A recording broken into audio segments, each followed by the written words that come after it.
Hello student, मैं shine Luthra. आज हम करेंगे क्लास 8 साइंस का चैप्टर नंबर 3 करेंगे, कोल एंड पेट्रोलियम। इस चैप्टर में हम कोल और पेट्रोलियम के बारे में जो है डिटेल में समझेंगे। We use various material for our basics needs. हम बहुत तरह के जो मटेरियल्स यूज़ करते हैं अलग अलग तरह के अपने बेसिक्स नीड्स के लिए। Some of them found in nature, कुछ नेचर में पाए जाते हैं, कुछ जो है वो ह्यूमन एफर्ट से जो बनाए जाते हैं। अब यहाँ पे कुछ नेचर और मैन मेड जो है वो हमें इसके अंदर मटेरियल बताने हैं। तो नेचर मटेरियल्स में क्या आ जाएंगे, यहाँ पर हम आ जाएगा soil, water, minerals, petroleum, would, ये सब आ जाएंगे। और मैन मेड में क्या आ जाएंगे, हमारे आ जाएगा प्लास्टिक, रबड़, और साथ में आप लिख सकते हो फर्नीचर। ऐसे जो मैन मेड हो वो आप यहाँ पे लिख सकते हो। उसके बाद है does this list include air, water, soil and mineral. अब जो हमने यहाँ पर लिस्ट बनाई थी उसके अंदर हमारा एयर, वाटर, सॉइल, मिनरल हमने लिखा है। बिल्कुल आप इसमें नेचुरल मटेरियल में लिख सकते हो। Since all these are obtain from nature. अब ये सारी जो चीज़ें कहाँ से मिलती है, नेचर से मिलती हैं। और इनको क्या कहा जाता है, नेचुरल रिसोर्सेज कहा जाता है। अब इनको नेचुरल रिसोर्सेज क्यों कहते हैं, ये नेचर के द्वारा मिलती है और इन रिसोर्सेज को हम और इन मटेरियल्स को हम यूज़ करते हैं। तो जिन नेचुरल मटेरियल को हम यूज़ करते हैं उसको हम नेचुरल रिसोर्सेज कहते हैं। ठीक है। Can we use all natural resources forever. क्या हम सभी नेचुरल रिसोर्सेज को फॉर एवर मतलब हमेशा यूज़ कर सकते हैं। Can air, water and soil exhausted and human activities. क्या एयर, वाटर एंड सॉइल जो है एक्सहॉस्टेड मतलब जो है वो ख़त्म हो सकती है अगर ह्यूमन एक्टिविटीज़ करें, हम ज़्यादा इसको इस्तेमाल करें तो क्या ख़त्म हो जाएंगी। You have already study about water in class 7। आपने क्लास 7 में वाटर के बारे में पढ़ा था। Is water limitless resource. क्या पानी जो है एक अनलिमिटेड मतलब कि एक लिमिटलेस रिसोर्स है जो कभी ख़त्म ही नहीं होगा। यहाँ पे हमसे क्वेश्चन पूछा है। ठीक है। In the light of the availability of various resource in nature. अब जो बहुत सारे रिसोर्सेज जो नेचर के अंदर है, natural resources can be broadly classified into two kinds. अब यहाँ पे इन्होंने जो है नेचुरल रिसोर्सेज को टू काइंड्स में जो यहाँ पे इसको क्लासीफाइड हम कर सकते हैं। तो यहाँ पर है फर्स्ट है इनएक्सहॉस्टेबल। इनएक्सहॉस्टेबल नेचुरल रिसोर्स वो रिसोर्सेज होते हैं जो कभी ख़त्म नहीं हो सकते, जैसे कि सनलाइट और air. These resources are present in unlimited quantity in nature and are not likely be exhausted by human activity. अब ह्यूमन एक्टिविटी के द्वारा ये दोनों रिसोर्सेज जो है वो कभी भी, इस तरह के जो रिसोर्सेज है वो कभी भी ख़त्म नहीं हो सकते। और एक्सॉस्टेबल वो होते हैं जो कि ह्यूमन एक्टिविटी से ख़त्म हो सकते हैं, जैसे कि forest, wildlife, minerals, coal, petroleum, natural gas. The amount of these resources in nature is limited. ये एक लिमिटेड नेचर के अंदर रिसोर्स पाए जाते हैं। They can be exhausted by the human activity. अब ह्यूमन एक्टिविटी के द्वारा जो रिसोर्सेज है ये ख़त्म हो सकते हैं, जैसे कि यहाँ पे हमने जो एग्जांपल देख लिया है। अब हम देखते हैं कि यहाँ पे एक्टिविटी 3.2 में हमें यहाँ पे बोला गया है कि कुछ कंटेनर्स लेने हैं। उस कंटेनर्स में आपको एक में पॉपकॉर्न, पीनट, रोस्टेड ग्राम और टॉफिस डालनी है। और इनको आपने क्या कर देना है, divide student into group of 7 each. और हर एक आपने क्या करना है, स्टूडेंट्स को ना डिवाइड कर देना है 7 ग्रुप्स में। ठीक है, 7 ईच। उसके बाद क्या करना है, इन 7 ग्रुप्स को जो आपने डिवाइड किया था उसको आगे आपने सब ग्रुप्स में डिवाइड कर देना है। ठीक है, 3 ग्रुप बना लेने हैं। इस 7 से आपने 3 ग्रुप्स बना लेने हैं और एक ग्रुप में आपने एक एक स्टूडेंट रखना है। और जो दूसरा ग्रुप आप इससे बनाएंगे उसमें 2 स्टूडेंट, और तीसरे ग्रुप में आपने 4 स्टूडेंट जो है वो रखने हैं। ठीक है, एक में आपने 1 स्टूडेंट, दूसरे में 2 स्टूडेंट और तीसरे में आपने 4 स्टूडेंट रखने हैं। 7 जो आपने यहाँ पे ग्रुप थे ना, ग्रुप के आगे आपने सब ग्रुप बना दिए। अब सबके ऊपर ना आपने एक लेबल लगा देना है कि फर्स्ट जनरेशन, सेकंड जनरेशन और थर्ड जनरेशन। ये हमारी फर्स्ट जनरेशन, ये सेकंड और थर्ड जनरेशन हो गई। इस एक्टिविटी में क्या बताया जा रहा है, देखो ये जो हमने सब ग्रुप्स बनाए थे ना, इसमें क्या है कि जो सब ग्रुप्स हैं वो क्या है, कंज्यूमर्स हैं। यानी कि जो हमने पीनट, रोस्टेड ग्राम वगैरह, जो टॉफिस वगैरह रखी थी, अब ये जो सब ग्रुप्स हैं ये क्या करेंगे, इन सब चीज़ों को कंज्यूम करेंगे। जैसे कि हम नेचुरल रिसोर्स को कंज्यूम करते हैं, उसको यूज़ करते हैं। तो एक टाइम पे क्या होगा कि ये जो आप एक एक ग्रुप को जब आप ये दोगे, जो आपने सब ग्रुप्स बनाए हैं, तो क्या होगा, देखो 3 ग्रुप हमने यहाँ पे बनाए थे, एक फर्स्ट, सेकंड और ये एक में फोर्थ था। ठीक है, तो पहली जनरेशन जो, जिसको हमने first generation, second generation, third generation का नाम दिया, तो फर्स्ट जनरेशन उन कंटेनर्स में से सारा जो जो भी उसमें खाने की चीज़ इसको खाएगी। जो बच जाएगा वो सेकंड जनरेशन खाएगी और फिर जो बच जाएगा वो थर्ड जनरेशन खाएगी। तो इसी इसी एक्टिविटी से हमें ये बताया जा रहा है कि जो हमारे नेचुरल रिसोर्सेज हैं वो पहले फर्स्ट जनरेशन ने यूज़ किए। ठीक है, अब जो पहले की जनरेशन ने जो यूज़ किए अब वो हमारे पास आए हैं। ठीक है, अब हम उसको यूज़ कर रहे हैं। तो हमारे बाद जो अगर वो बचेगा तभी तो आगे की जनरेशन उसको यूज़ करेगी। अगर मान लो जो सेकंड जनरेशन या कोई भी जनरेशन ऐसी है जो बहुत ज़्यादा ग्रिडी है या बहुत ज़्यादा लालची है, वो इन इन रिसोर्सेज को इन नेचुरल रिसोर्सेज को ज़रूरत से ज़्यादा अगर यूज़ कर लेती है तो क्या वो नेक्स्ट जनरेशन तक जा पाएगा? नहीं जा पाएगा। अगर हम पानी को ज़रूरत से ज़्यादा यूज़ कर लेंगे अ, तो क्या होगा, नेक्स्ट जनरेशन तक जो पानी है वो नहीं मिल पाएगा। तो इस एक्टिविटी के थ्रू हमें ये समझाने की कोशिश की जा रही है। यहाँ पे भी देखो सेम यही चीज़ लिखी हुई है। Assume that the eatables in the container represent the total availability of accessible natural resource. अब जो कंटेनर के अंदर सामान है वो ये दिखा रहा है कि जितना भी एक्सेसिबल नेचुरल रिसोर्स है ना, वो कंटेनर के अंदर जो सामान है वो दिखा रहा है। जैसे कि कोल है, पेट्रोलियम है, नेचुरल गैस है, ये सारे एक्सेसिबल नेचुरल रिसोर्स हैं।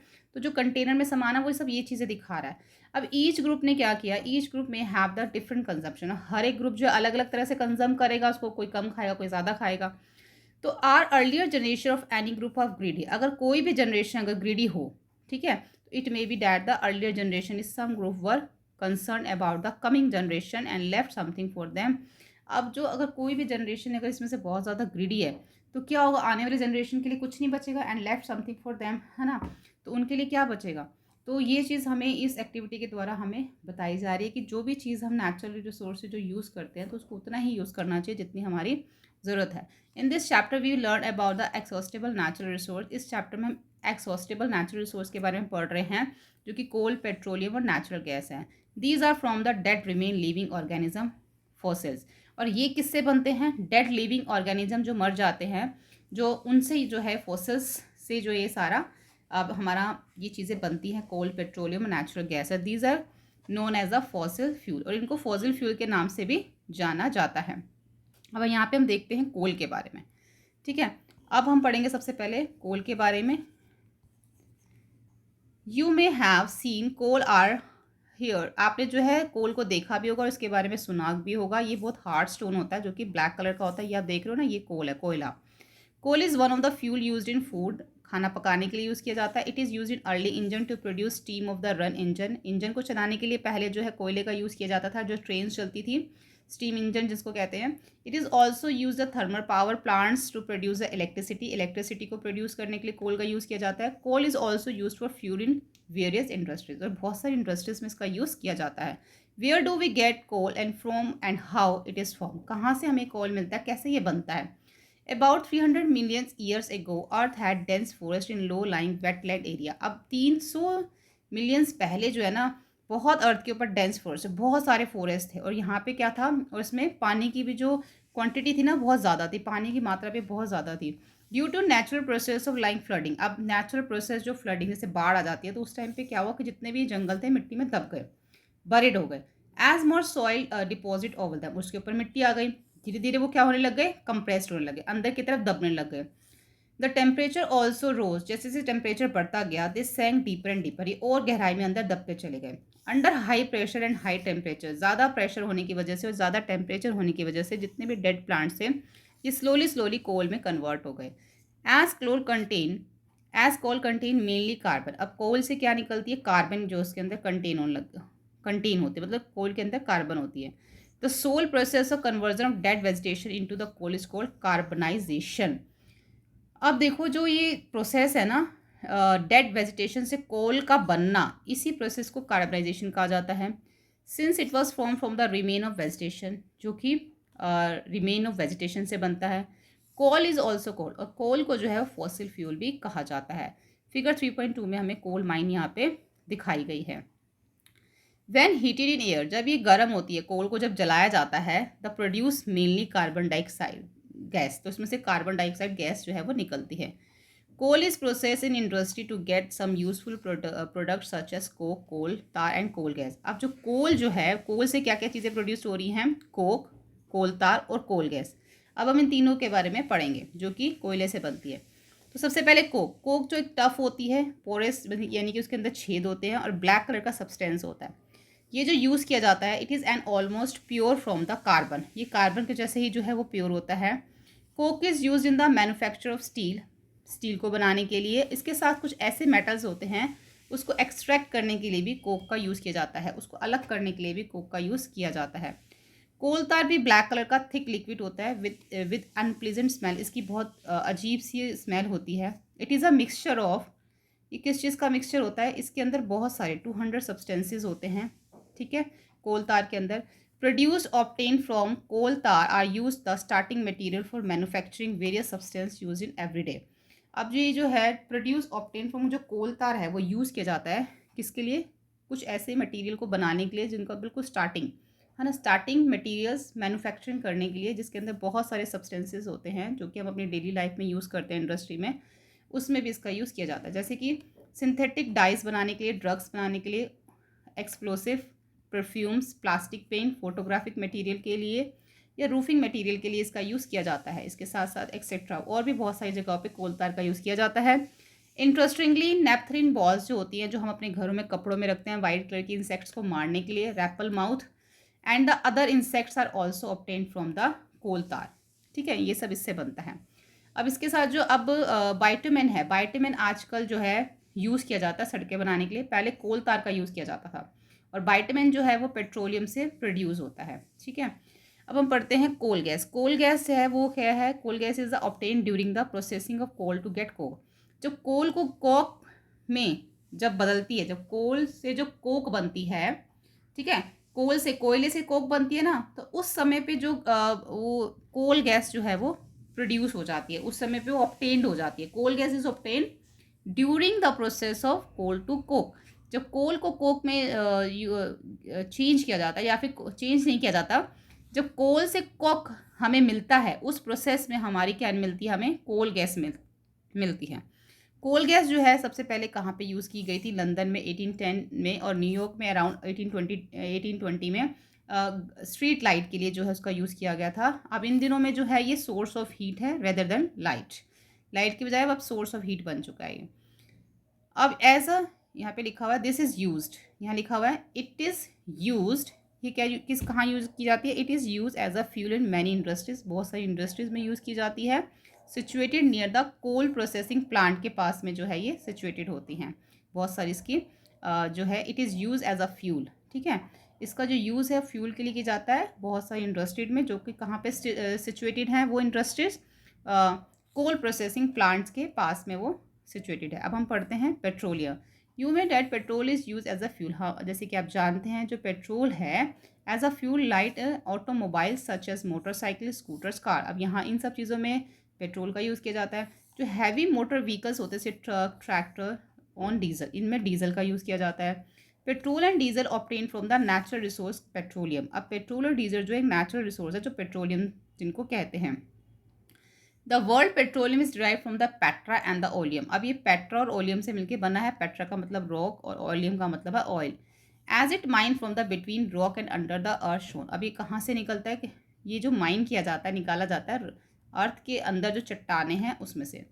Do you know how the petroleum form. आप जानते हैं पेट्रोलियम कैसे बनता है। Petroleum was form by the organism living in the sea. अब जो समुद्र के अंदर जो ऑर्गेनिज्म होते हैं, लिविंग ऑर्गेनिज्म, जब वो मर जाते हैं तो वो नीचे जाके बॉटम में, समुद्र के बिल्कुल जो बॉटम होता है वहाँ पे जाके सेटल हो जाते हैं, उनकी बॉडी जो है सी के अंदर। और फिर धीरे धीरे उसके ऊपर जो है सैंड और क्ले की जो है लेयर बननी शुरू हो जाती है। ओवर मिलियन ऑफ ईयर्स, जब बहुत मिलियंस ऑफ ईयर हो जाते हैं तो एब्सेंस ऑफ एयर, वहाँ पे जब एयर की जो कमी होती है, हाई टेम्परेचर और हाई प्रेशर की वजह से वो ट्रांसफर हो जाते हैं डेड ऑर्गेनिज्म किसके अंदर, पेट्रोलियम के अंदर, और नेचुरल गैस के अंदर वो ट्रांसफर हो जाते हैं। Look at the figure 3.4, it shows the deposit of petroleum and natural gas. You see that the layer containing petroleum oil gas above the water. Why is it recall, क्योंकि oil and gas are lighter than the water and do not mix it. अब देखो जो petroleum और जो natural gas होती है वो पानी के अंदर मिक्स तो हो नहीं सकती, तो वो क्या होती है ऊपर की तरफ आ जाती है, क्योंकि जो पेट्रोलियम और जो नेचुरल गैस होती है वो पानी से हल्की होती है, इसलिए पानी में ऊपर की तरफ आ जाती हैं। ठीक है, अब हम यहाँ पे देखते हैं कि किस तरीके से जो है पेट्रोल को रिफाइन किया जाता है, उसको साफ़ किया जाता है। Petroleum is a dark oily liquid होता है petroleum. It has a an unpleasant odour, इसकी बहुत एक गंदी सी स्मेल होती है। It is a mixture of the various constituents. अब इसके अंदर बहुत सारे कॉन्स्टिट्यूएंट्स जो है मिक्स होते हैं, जैसे कि petroleum gas, petrol, diesel, lubricating oil, paraffin, wax, ये सब चीज़ें जो इसमें मिक्स होती हैं पेट्रोलियम में। द प्रोसेस ऑफ सेपरेटिंग, अब जो इनका प्रोसेस है इसको अलग करने का जो प्रोसेस है, separating the various constitute fraction of petroleum is known as the refining. अब इन सब चीज़ों को जो इससे अलग किया जाता है उसी को जो है वो रिफाइनिंग कहा जाता है। It is carry out the petroleum refinery, और जहाँ पे ये काम किया जाता है उस जगह को पेट्रोलियम रिफाइनरी कहा जाता है।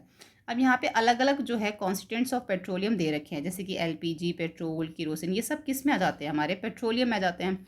डीजल, लुब्रिकेंटिंग ऑयल, पैराफिन वैक्स और बिटुमेन, और ये सारी चीज़ें जो है वो यहाँ पे जो है वो यूज़ की जाती हैं। ठीक है, आप इसको पढ़ सकते हो। अब हम आगे यहाँ पे देखते हैं नेचुरल गैसेस। नेचुरल गैसेस क्या है, यहाँ पे हम पढ़ते हैं। Natural gas is very important fossil fuel. Natural gas भी जो है बहुत ही इंपॉर्टेंट फॉसिल फ्यूल है, because it is easy to transfer through pipe. अब ये बहुत आसानी से हो जाए, पाइप के थ्रू इसको ट्रांसफ़र किया जा सकता है। Natural gas is store under the high pressure and compressed natural gas. अब नेचुरल गैस जो है वो स्टोर की जाती है अंडर अ हाई प्रेशर, उसको जो है कंप्रेस्ड किया जाता है नेचुरल गैस को, तभी वो क्या बन जाती है फिर उससे जो है वो नेचुरल गैस हो जाती है। एंड सीएनजी जो है, जिसको ये जो लिखा हुआ ना कंप्रेस्ड नेचुरल गैस, इसका मतलब है सीएनजी। ठीक है, compressed natural gas.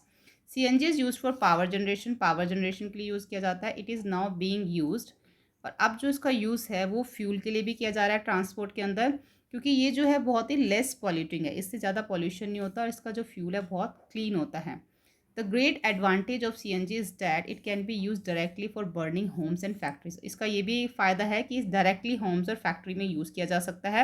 Where it can be supplied throughout the pipe, जो कि पाइप के थ्रू जिसको वो सप्लाई करते हैं। सच अ नेटवर्क ऑफ पाइपलाइन। अब ये जो कुछ नेटवर्क हैं पाइपलाइन के, जो गुजरात वगैरह में, दिल्ली में और कुछ अलग और भी जगहों पे जो है ये पाए जाते हैं या मिलते हैं। Natural gas is also used as a starting material for the manufacturing of number chemical and fertilizer। अब नेचुरल गैस का जो यूज़ है कुछ मटेरियल्स को बनाने के लिए भी यूज़ किया जाता है, और साथ में केमिकल्स और फर्टिलाइज़र जिनकी खाद वगैरह बनाने के लिए भी यूज़ किया जाता है। India has a vast reserves of natural gas. In our country natural gas has been found in Tripura में पाया जाता है, Rajasthan, Maharashtra and in the Krishna Godavari delta.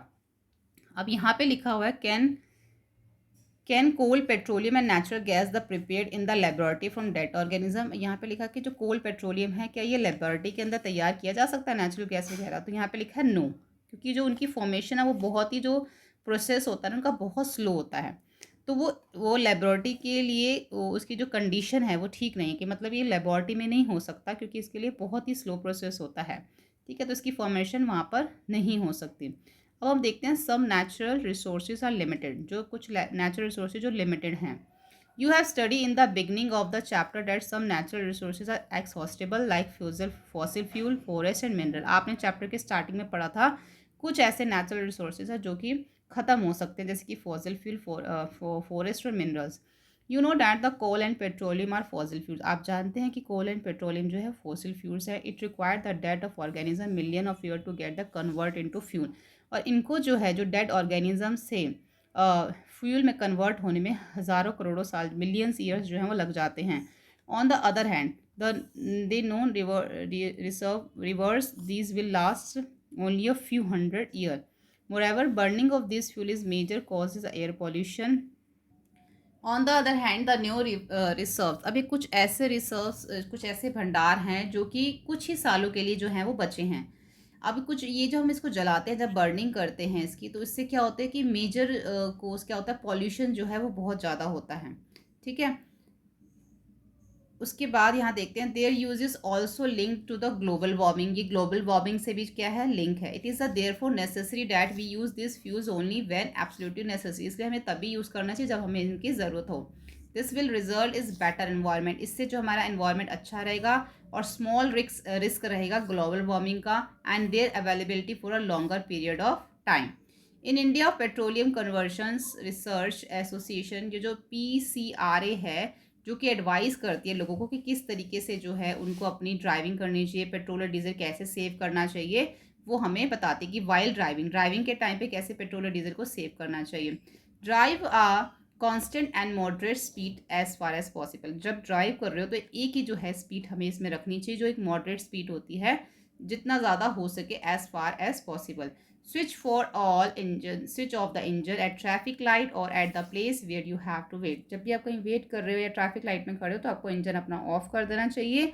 Ensure correct tyre pressure, जो आपके टायर जो प्रेशर जो टायर है उसमें भी आपकी जो प्रेशर है उसको वो ठीक होना चाहिए उसके अंदर। जो टायर के अंदर एयर होती है वो बिल्कुल सही होनी चाहिए। Ensure regular maintenance of the vehicle, और अपने व्हीकल को आपको जो टाइम टू टाइम जो है उसकी मेंटेनेंस करवानी चाहिए। ठीक है, तो ये हो गया हमारा chapter coal and petroleum. Next video में हम इसके क्वेश्चन आंसर्स करेंगे, कीवर्ड्स करेंगे। आप सभी वीडियो हमारे चैनल की प्लेलिस्ट में जाके देख सकते हैं। वीडियो हेल्पफुल लगे तो प्लीज़ लाइक शेयर सब्सक्राइब करें। Thank you.